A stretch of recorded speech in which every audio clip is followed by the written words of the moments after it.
Imagine being pulled over for no reason, only to discover that moment could change not just your life, but the entire system.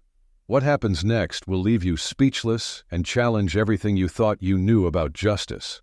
Stay tuned, because this shocking encounter reveals a truth that could impact us all. Before we dive deeper into the story, drop a comment below and tell us, where are you watching from? In a quiet suburban neighborhood, early on a Tuesday morning, Officer James patrolled the streets in his police cruiser. The sun had just risen, casting a soft golden glow over the tidy rows of houses. It was peaceful, and the morning rush had not yet begun. Officer James, a seasoned police officer in his late 40s, scanned the roads out of habit. His face was set in a serious expression, marked by years of experience. His hand hovered near the radio as his eyes darted from side to side, searching for anything out of place. He had been on the force for over 20 years, and in that time, he had developed a sharp eye for suspicious activity, or so he thought. That's when he saw it. A sleek, black sedan drove past him at a normal speed, nothing unusual about it, but something inside Officer James flickered with doubt. His eyes narrowed as he watched the car disappear down the road. The driver, Derek, a tall, clean-cut black man in his mid-30s, had glanced briefly at the officer's cruiser as he passed. In that fleeting moment, something unspoken triggered Officer James's instincts, or perhaps his biases. Without giving it much thought, Officer James flicked on his lights and siren. His car pulled into the road behind the black sedan. Derek's car slowed, his signal flashing as he eased toward the shoulder. Derek sighed heavily as he pulled over. He had done nothing wrong. He had been driving within the speed limit, obeying the traffic laws. Still, this wasn't the first time something like this had happened to him. He felt the familiar knot tighten in his stomach. His hands gripped the steering wheel as he waited, his breath steady, eyes forward. Officer James parked behind Derek's car and stepped out.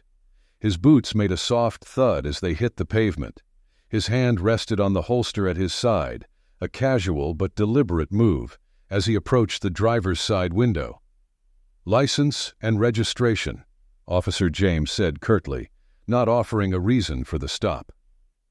Derek, calm and composed, reached into his glove compartment for his registration, then handed over his driver's license. His movements were slow and deliberate, a practiced routine from years of knowing how to act in these situations.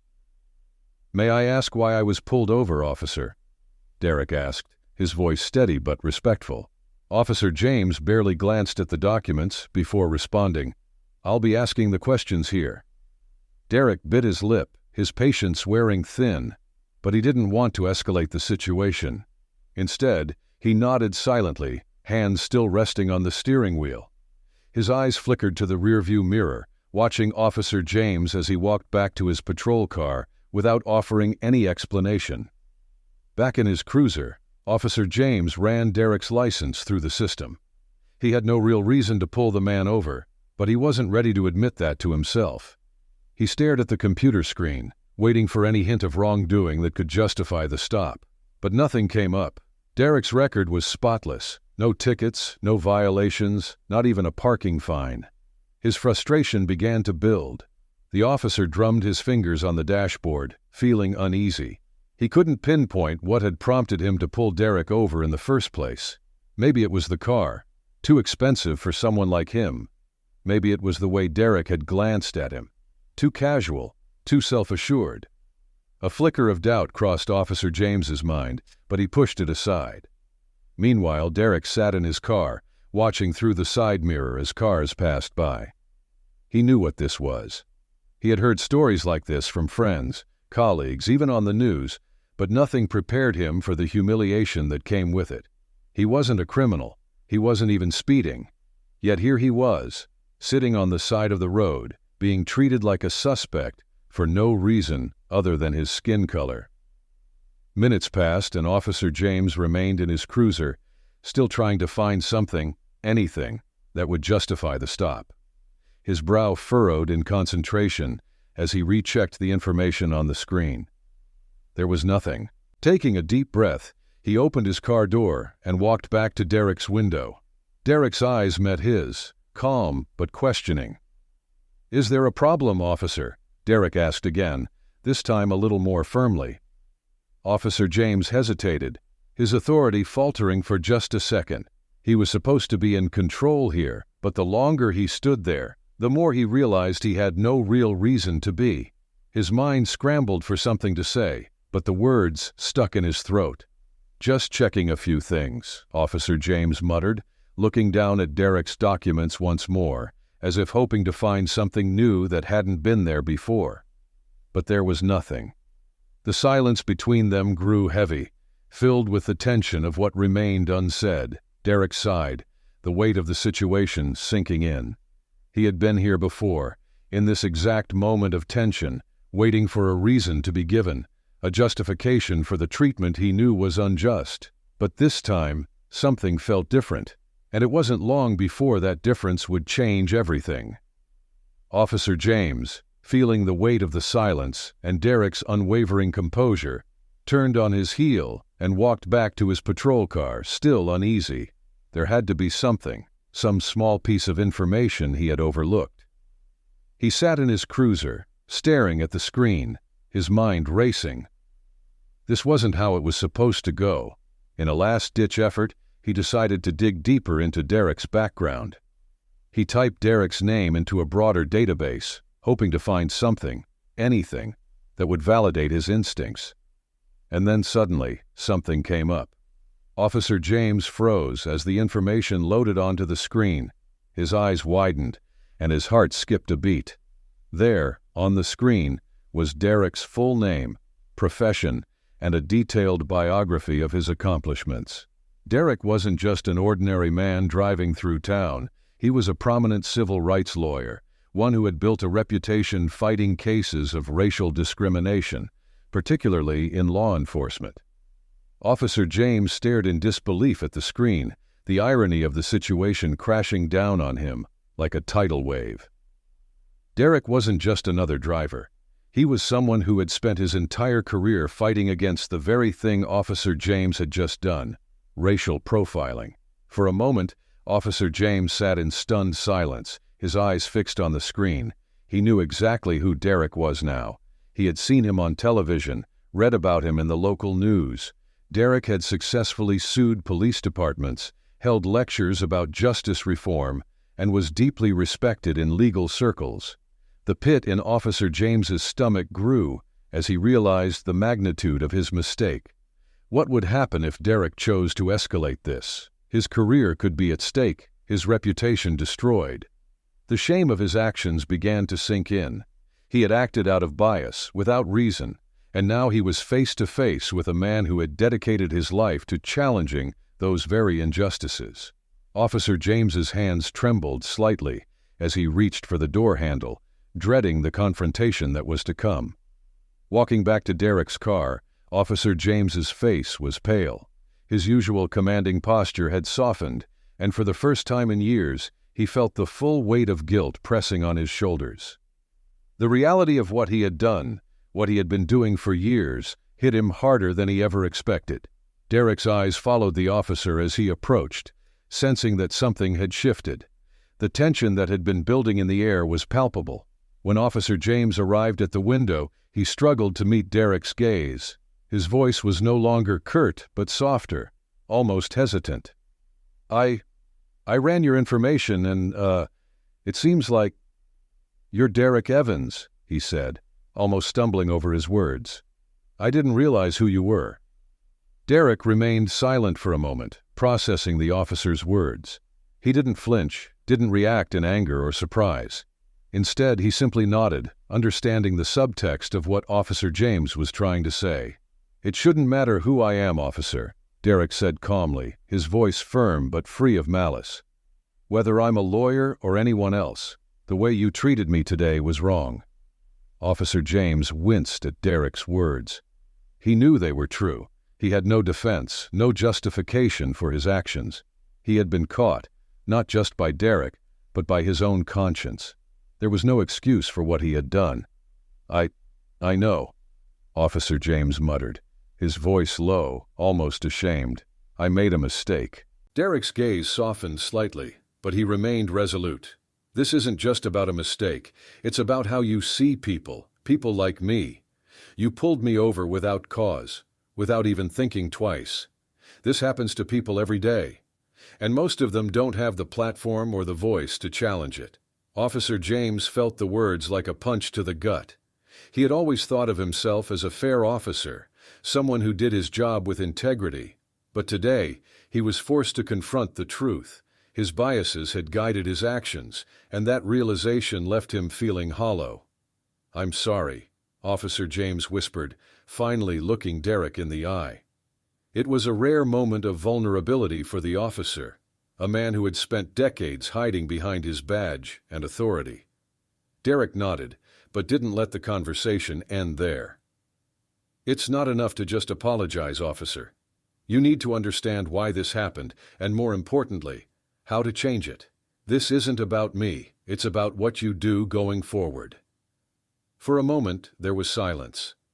Officer James stood by the window, the weight of Derek's words pressing down on him, and he realized that this moment was a turning point, both for his career and his life. As Officer James stood there, grappling with the gravity of the moment, Derek's words echoed in his mind. His apology felt inadequate, and deep down, he knew it wasn't enough to simply acknowledge his mistake. The air between them was thick with the unspoken weight of history. Centuries of systemic injustice, bias, and inequality laid bare in a single traffic stop. "I never wanted to treat anyone unfairly," Officer James said softly, more to himself than to Derek. "I always thought I was just doing my job, but I see now it was more than that." Derek's eyes were steady, yet filled with a quiet understanding. "It's not just about this one moment, officer. This stop, this interaction, is just a symptom of something bigger. We've all been conditioned to see people a certain way, and until we're willing to challenge that, it's going to keep happening." Officer James, for the first time in his career, felt exposed, not just as an officer, but as a person who had unknowingly contributed to the very problems Derek had spent his life fighting. He wanted to defend himself, to argue that he wasn't one of the bad ones, but he knew that wasn't the point. His actions spoke louder than any justifications he could muster. "I need to do better," Officer James said finally, his voice tinged with regret. "I need to understand I've let my biases get in the way." Derek didn't respond immediately, allowing the silence to stretch between them. Then, with a deep breath, he spoke again. "Understanding is the first step, but real change takes action." For a brief moment, they simply looked at each other. Derek, calm and resolute, had become the voice of reason in a situation that could have escalated into something far worse. Officer James, now visibly humbled, realized the importance of this interaction. He was no longer just a cop pulling over a black man for no reason. He was a man learning, growing, and hopefully changing. Officer James nodded, his mind racing with the implications of what Derek had said. This wasn't just a mistake he could forget about by the end of his shift. It was a wake-up call, one that shook the foundations of how he approached his job and viewed the world. The realization was both painful and enlightening. "I'm going to take responsibility for this," Officer James said, his tone resolute. "I'll start with myself, but I know there's more work to do." Derek watched him carefully, his expression softening just slightly. "That's all anyone can ask for: accountability, understanding, and action. I hope you mean what you say." "I do," Officer James replied earnestly, and for the first time, he felt the truth of those words deep in his core. "I'll make sure this doesn't just end with an apology. I'll make sure it changes how I do my job." Derek gave a small, thoughtful nod. "Good. But remember, officer, this isn't just about you. It's about everyone you interact with. It's about the community you serve. People like me, we don't want special treatment. We just want fairness, respect. And that starts with how you see us." The weight of Derek's words lingered in the air, and Officer James felt a shift within himself, a genuine desire to be better, not just as a police officer, but as a person. He had been so quick to judge, So quick to pull someone over based on assumptions, and now he understood just how damaging that mindset was. "I'll work on that," Officer James said quietly, almost to himself, as though he were making a vow. Derek nodded once more, his expression unreadable, but not unkind. "I hope so." Officer James handed Derek's documents back through the window, this time with respect. No more accusations, no more excuses. He stepped back from the car, watching as Derek started the engine and slowly pulled away. For a moment, Officer James just stood there, watching the taillights disappear into the distance. The quiet of the morning had returned, but nothing about it felt the same. Something inside him had changed, a deep, unsettling awareness of the harm he had unknowingly caused and the power he had to prevent it from happening again. As he walked back to his cruiser, he glanced at his reflection in the car window. The face staring back at him looked the same, but he knew it wasn't. He wasn't the same officer who had pulled Derek over just moments ago. He climbed into the car, his hands resting on the wheel, but he didn't start the engine right away. Instead, he sat there, staring out at the quiet road ahead, reflecting on the future and the steps he would need to take to make good on his promise, not just to Derek, but to himself. Weeks later, Officer James found himself attending a community meeting, a place he had never felt the need to go before. The room was filled with local activists, residents, and a few fellow officers. Conversations about racial justice and police reform filled the space, and for the first time in a long time, Officer James was there not to enforce, but to listen. As he listened to the stories shared by the community, he realized just how deep the problem ran, how many people had experienced what Derek had, and how unaware he had been of it all. He thought back to that day, that moment when he realized the gravity of his actions and knew this was just the beginning of a long journey, one that he needed to walk if he was ever going to make a real difference. Derek's words echoed in his mind.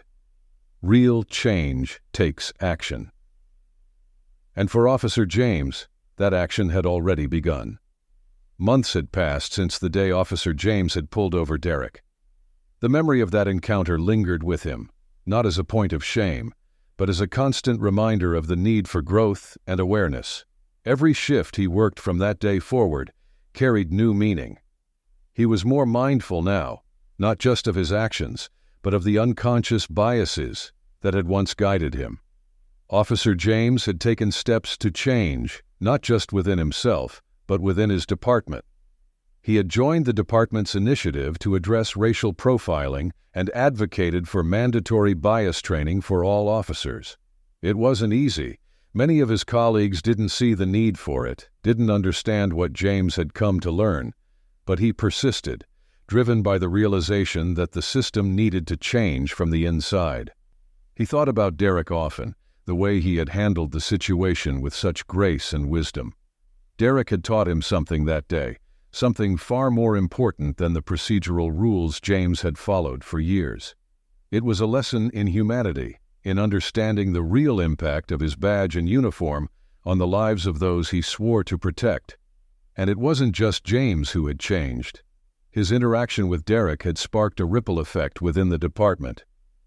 The story of the traffic stop had quietly circulated among the officers, and it had sparked conversations, uncomfortable, difficult conversations, about race, bias, and justice. Slowly, the culture in his precinct began to shift. Officers were more careful, more thoughtful in their interactions with the community. The change was slow, but it was happening. One day, months after that fateful traffic stop, Officer James received an invitation in the mail. It was from Derek. The envelope contained an invitation to a community forum on justice reform, where Derek would be speaking alongside other leaders and activists. Officer James felt a wave of gratitude wash over him. Derek had not only forgiven him, but had also extended a hand, offering him a seat at the table in the very discussion he once stood apart from. When the day of the forum arrived, Officer James sat quietly in the audience, listening as Derek spoke to the room full of people from all walks of life. Derek's words were powerful, filled with hope and determination for a better future, not just for himself, but for everyone.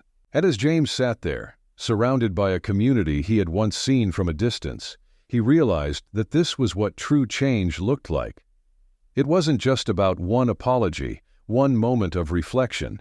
It was about continuous action, about listening and learning, and about using his position of power to uplift those who had been marginalized for far too long. After the forum, James approached Derek, who was speaking with a group of community members. When Derek saw him, he smiled, a genuine warm smile that conveyed far more than words ever could. "Thank you for inviting me," Officer James said, his voice steady but filled with sincerity. Derek nodded. "Thank you for showing up." For a moment they stood in silence, two men from different worlds, connected by an unexpected moment of truth. It was a small victory in a much larger battle, but it was a start. And in that moment, Officer James knew that real change was possible, not just for him, but for everyone willing to learn, to listen, and to act. From that day forward, Officer James made a vow to himself. He would continue to listen, to reflect, and most importantly, to act with empathy and integrity in every interaction. He would not let the lessons he had learned be forgotten, and he would encourage others to do the same. And as for Derek, his work continued, fighting for justice, educating others, and using his voice to build bridges between communities and those in power. The traffic stop that could have been a moment of bitterness had become a catalyst for change, not just for Derek and Officer James, but for the community as a whole. The journey was far from over, but they had taken the first steps together,